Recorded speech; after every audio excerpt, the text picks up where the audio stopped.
Pemirsa, pasangan nomor urut 3 Ganjar Mahfud kembali unggul dalam survei elektabilitas Capres 2024. Kali ini Ganjar Mahfud merebut hati Gen Z di kawasan Bandung Raya.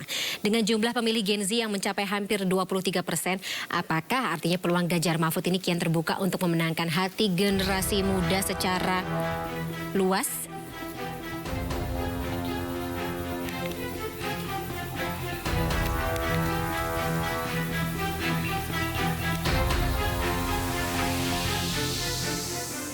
Baik, secara atau jumlahnya sekitar 43,1% yang mendukung atau condong untuk mendukung pasangan Ganjar Mahfud, kemudian 30,4% mendukung pasangan Prabowo Gibran, dan 26,5% yang mendukung Anies Muhaimin Iskandar. Mungkin akan kita bahas lebih dalam sore hari ini dalam Sindo Sore, pemirsa, bersama dengan para narasumber yang sudah terhubung bersama kami via Zoom. Ada Ketua IKA Muda Universitas Padjadjaran atau UNPAD Fuad Rinaldi dan Ketua DPP Partai Perindo Yeri Tawaluyan. Bapak-bapak, saya sapa terlebih dahulu. Selamat sore. Selamat sore. Baik. Selamat sore. Baik. Terima kasih telah bergabung bersama kami di Sindo Sore hari ini. Langsung saja saya ke Bang Fuad. Bang Fuad, dari hasil survei LPPM IKA Muda Unpad ini, sekitar 43,1% para pemilih yang berasal dari Gen Z ingin atau tertarik dengan sosok Ganjar dan juga Pak Mahfud begitu. Walaupun memang belum ada yang melampaui 50% suara ya dari keseluruhan pasangan calon ini. Tapi faktor apa saja yang membuat mereka tertarik kepada pasangan Pak Ganjar dan juga Pak Mahfud? Ya, ada banyak faktor sebenarnya. Cuman faktor yang pertama itu adalah track record dari pasangan Ganjar Pranowo Mahfud MD itu merebut hati Gen Z. Jadi kalau kita lihat karakter Gen Z menurut beberapa lembaga yang independen, bahwa Gen Z itu menghabiskan hampir 6 jam, Mbak Fani, itu lebih per hari untuk melihat ponsel mereka. Lalu mereka juga itu melakukan istilahnya itu mencari ulasan. Jadi ketika ada suatu produk, tokoh atau peristiwa, mereka itu berulang kali masuk kepada link-link untuk memverifikasi. Nah, itu dia, Gen Z itu seperti itu tipikalnya. Jadi ketika disandingkan dengan nama Pak Ganjar dan Pak Mahfud, tentu ketika di cross section melihat link-link berita tersebut, itu ada track record di sana. Terus ada sebuah sentuhan nyata kepada masyarakat, itu juga dilihat. Lalu ada masa depan. Jadi yang menarik itu ada program beasiswa dan segala macam, itu masuk kepada mereka gitu. Terlebih lagi bahwa Pak Ganjar dan Pak Mahfud itu sangat familiar dengan Gen Z ya. Jadi istilahnya dia humble. Nah, itu juga menjadi salah satu faktor. Oke, track record. Sudah dipetakankah dari para calon pemilih atau ya responden survei ini track record dari Pak Ganjar atau mungkin spesialisasi yang terlihat dari track record tersebut antara Pak Ganjar dan juga Pak Mahfud ini seperti apa? Apakah saling melengkapi juga? Ya, kalau kita lihat dari beberapa narasi ya di teman-teman waktu melakukan observasi, itu ada keterkaitan. Artinya di sisi Pak Mahfud ada ketegasan di bidang hukum, ya, di bidang hukum, sehingga membuat generasi Z ini menjatuhkan pilihan kepada Pak Ganjar sebagai pasangan juga. Nah, ada yang menarik, salah satunya bahwa kata-kata tentang penegakan hukum itu sangat melekat sekali pada benak Gen Z tentang Pak Mahfud. Nah, sedangkan kalau kita melihat Jawa Barat, Mbak Fani, tipikal kepemimpinan Jawa Barat itu memang istilahnya itu lebih melihat wibawa, lalu perawakan yang baik, gitu kan, proporsional dan segala macam, itu lebih masuk kepada masyarakat Jawa Barat. Nah, Pak Ganjar ini dilihat sebagai salah satu pemimpin bagi generasi muda yang ya dia itu masuk kategori ganteng, murah senyum. Nah itu Secara visualisasi menarik ya. visualisasi itu realitas ya masyarakat Jawa Barat yang memang hari ini namanya menguasai DPT ya kedua setelah Jawa Tengah dan menguasai DPT utama ya 35 juta gitu kan dan mayoritas suku Sunda, di mana suku Sunda itu suku terbesar kedua setelah suku Jawa, seperti itu. Oke, baik. Perpaduan ini cukup menarik dan ini faktor-faktor yang bisa dibilang apa ya namanya sesuai dengan karakteristik dari calon pemilih terutama yang berasal dari Jawa Barat, begitu ya Bang Fuad ya. Oke. Ya. Saya beralih ke Bang Yeri. Bang Yeri, dengan apa ya namanya kecenderungan dari para pemilih yang berada di Jawa Barat ini terutama dari generasi Z, namun dari LPPM sendiri tentu saja tidak ingin mengkotak-kotakan atau dari TPN sendiri juga tidak ingin mengkotak-kotakan pemilih Gen Z saja yang ingin merapat atau akan memilih pasangan Pak Ganjar dan juga Pak Mahfud, tapi juga tentunya seluruh kalangan. Strategi seperti apa kalau begitu yang akan disesuaikan untuk calon pemilih dari kalangan masing-masing ini? Saya kira gini, kita bicara dulu yang tentang Gen Z ini, karena ini menarik, sebab ini menunjukkan personality dari Pak Ganjar sendiri, yang Gen Z friendly. Jadi Pak Ganjar enggak dibuat-buat tuh, bukan pencitraan, bukan gimmick-gimmick branding politik yang mendekatkan dengan Gen Z, enggak. Coba kita lihat, tadi Pak Fuad sudah bilang track record. Coba kita buka di YouTube misalnya dan cari tentang Ganjar Pranowo. Maka 70-80% itu memuat tentang interaksi Pak Ganjar dengan kaum millennials, kaum Gen Z dan Gen Y. Nah, jadi ini yang membuat Gen Z itu tertarik dengan Pak Ganjar karena ada kedekatan, nyambung, ada nyambung rasa gitu. Lalu ditambah dengan Pak Mahfud MD yang dari segi intelektualnya itu kena kepada generasi Gen Z. Karena generasi millennials, Gen Z dan Gen Y ini kan mereka itu yang dinamakan digital native digital. Ada apa-apa langsung lihatnya di gadget dan langsung terhubung dengan dunia internet. Jadi ini merupakan gambaran nyata dari masyarakat Indonesia sekarang, dan jangan salah Gen Z, kaum millennials itu kan ceruk suaranya lebih dari 50% dari pemilih di Indonesia.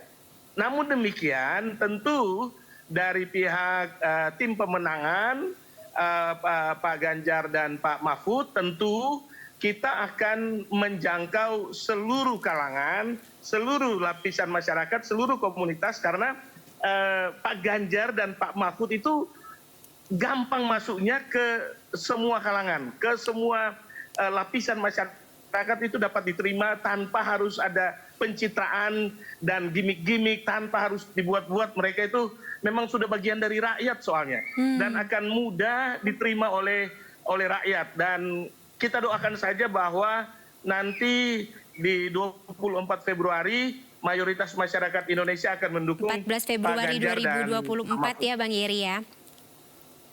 Betul. Baik. Saya kembali ke Bang Fuad. Bang Fuad, kalau misalnya dari hasil survei sendiri mengingat bahwa kalau seperti kata Bang Yeri tadi, interaksi dan juga bagaimana Gen Z ini menerima informasi kan lebih banyak terjadi di media sosial. Apakah calon presiden dan juga wakil presiden yang aktif di media sosial ini juga bisa menjadi parameter kenapa Gen Z direbut gitu hatinya? Ya, jadi kita melakukan riset pertama kali itu melihat popularitas ya Pak Ganjar itu cukup baik, apalagi di medsos itu pengikutnya itu cukup banyak ya, di Instagram juga mungkin 6 juta kalau nggak salah ya.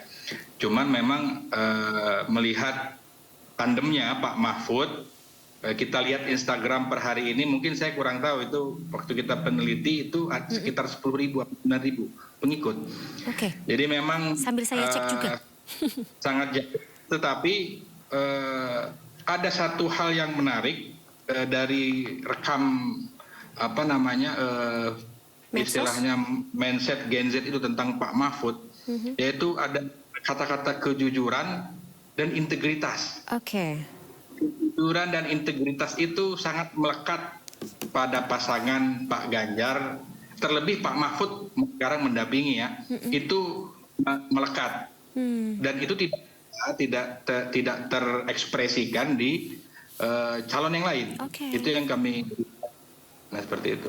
Oke, berarti value dan juga nilai-nilai, ya bisa dibilang ini kan sebenarnya nilai-nilai yang biasa kita dapat dari cerita-cerita yang cerita-cerita inspiratif begitu bagi anak-anak muda, ternyata memang menjadi sebuah parameter mengapa Gen Z ini menyukai salah satu atau sosok dari elit politik bahkan ya, Bang Fuad.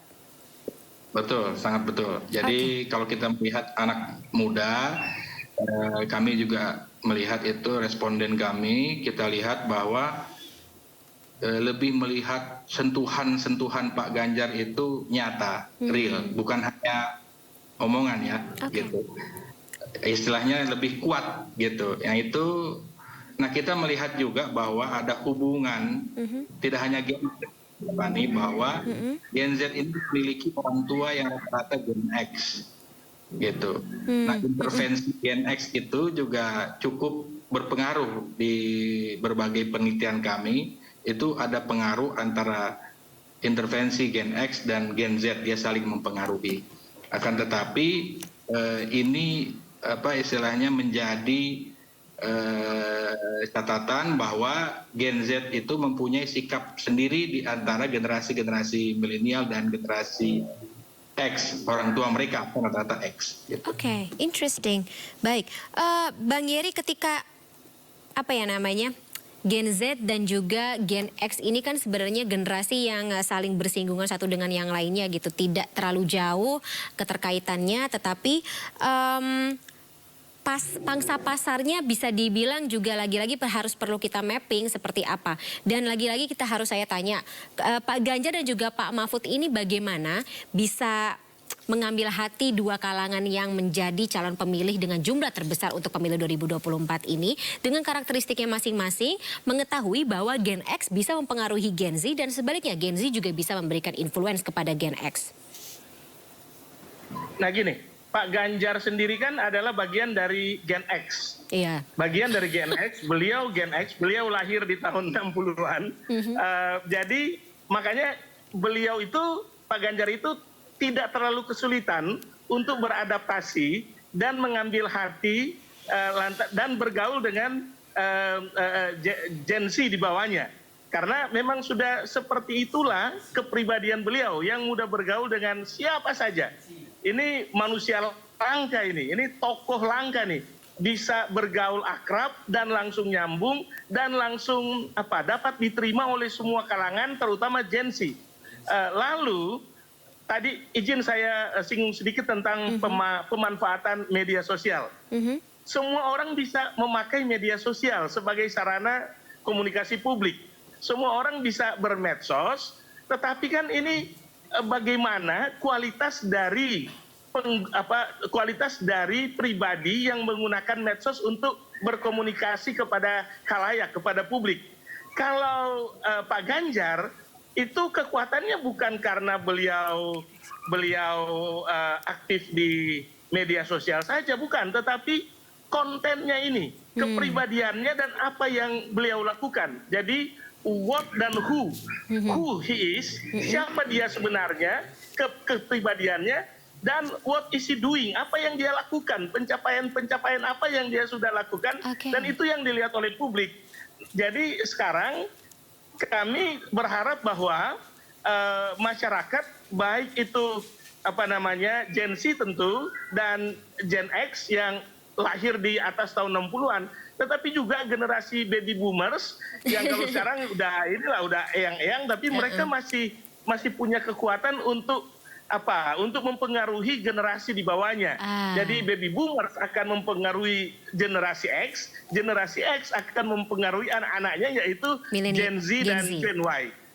Jadi tentu strategi yang jitu untuk semua generasi ini sedang dilakukan untuk pendekatan kepada masyarakat bahwa bukan karena strateginya tetapi karena sosok Pak Ganjar dan Pak Mahfud MD itu yang paling tepat memimpin bangsa ini dan dapat diterima oleh seluruh generasi, lintas generasi.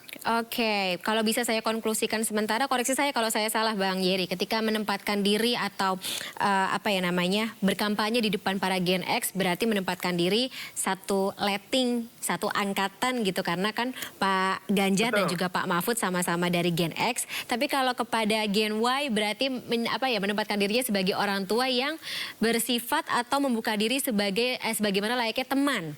Koreksi saya kalau saya salah. Betul. Okay. Betul sekali. Baik. Dan sebagai teman yang mengayomi, mentor, sebagai teman yang setara kayak gitu. Dan itu sudah kelihatan loh di medsos dan bukan buat-buat, memang sudah begitu gayanya Pak Ganjar. That's the way they are ya. Oke.